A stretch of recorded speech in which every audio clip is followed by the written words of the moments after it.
Hello, Todd Clemens, Okeechobee Livestock Market, and here's your weekly market report minus the little granddaughter. Bella did a good job last week. She's in training, on the job training. That was fun, and it's fun doing these because I sit here and try to think about what we're going to talk about, especially when there's not a whole lot of new news out there. It's kind of the same old news, but yet that's what's driving the market. Prices were off. I wouldn't say drastically, but enough that you could really tell, especially on the cows. Those cows bringing in the 70s last week and up into the lower 80s. We're bringing in the 60s and the mid 60s and upper 70s. We called the cow market, I think, $4 to $8 off, and they could have been $10 off in places.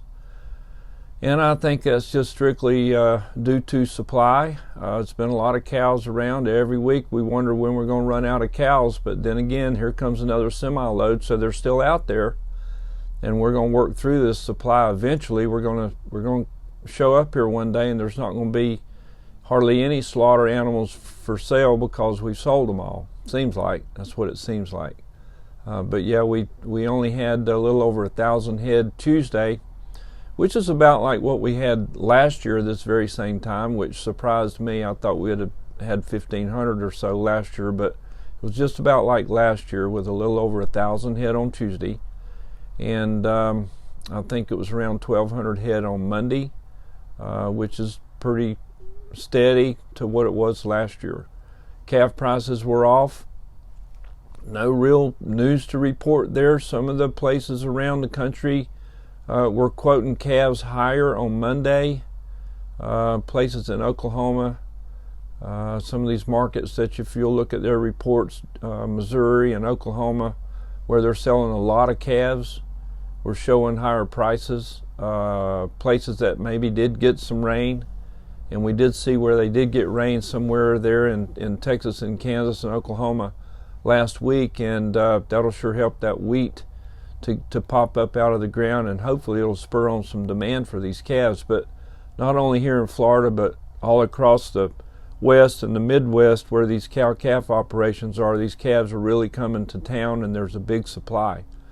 So these guys are buying calves, and they don't have to pay that $100 a head freight bill like you do on these calves in South Florida, even though I think a lot of times the $100 freight bill is worth it on our good calves down here in Florida because they're so healthy and strong, and they do really well on grass in the wintertime and do well in the feedlots. And that's one thing about our cattle. They're tough and they perform pretty good, but they, above all else, they live through hard conditions.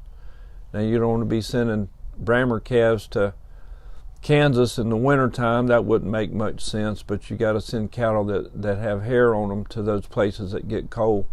Speaking of cold, I've got a jacket on, and it's October, and we haven't seen a little cool snap like this in a few years. It doesn't feel like. A little bit early to get these cold snaps, and hopefully it's not going to turn into a real hard, cold winter. It's too early for that. We still need a little bit of rain, which is unbelievable to say. We're catching up a little bit in places, but here in Okeechobee, we could still use a shower or two to get that water table back up.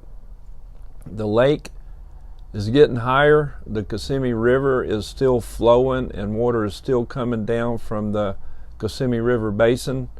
And they say they're going to keep that lake level up to around 16 feet.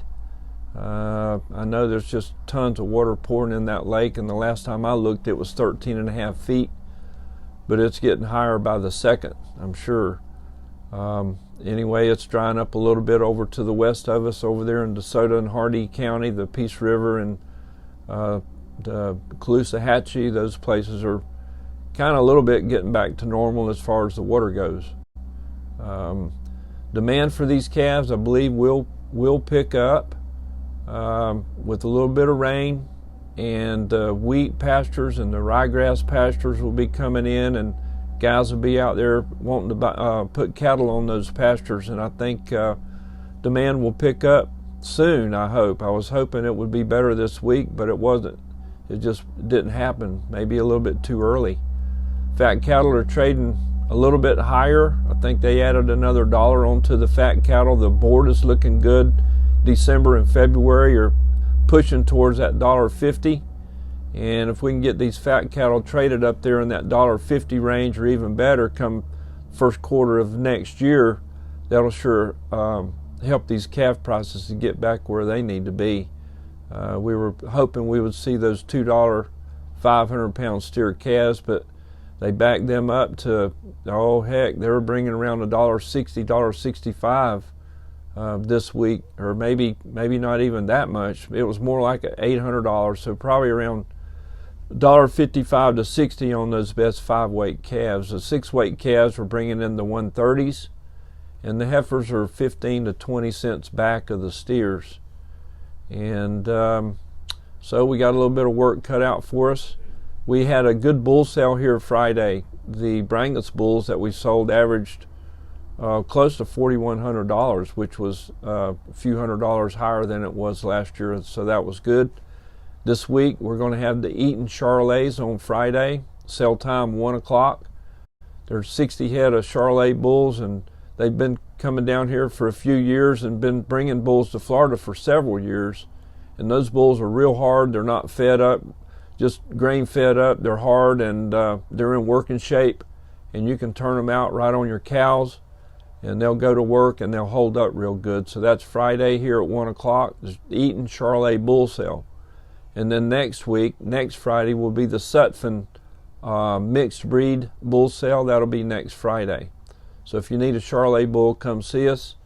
The catalog is posted on our website. You can go to OkeechobELivestockMarket.com, view the catalog, pick your bull, and come here Friday and buy him. Have a steak dinner. Top prices of the week were Coneja Cattle Company. That's Pablo up there in Kenansville. He had a little calf that weighed, what did he weigh? 215 pounds, and he brought $2.55. And then on the slaughter cow side, Larson Dairy Beef Herd, top slaughter cow price was a cow that weighed 1,300 pounds, and she brought 80 cents. And that cow was bought by FPL. That's your market report. Thank you.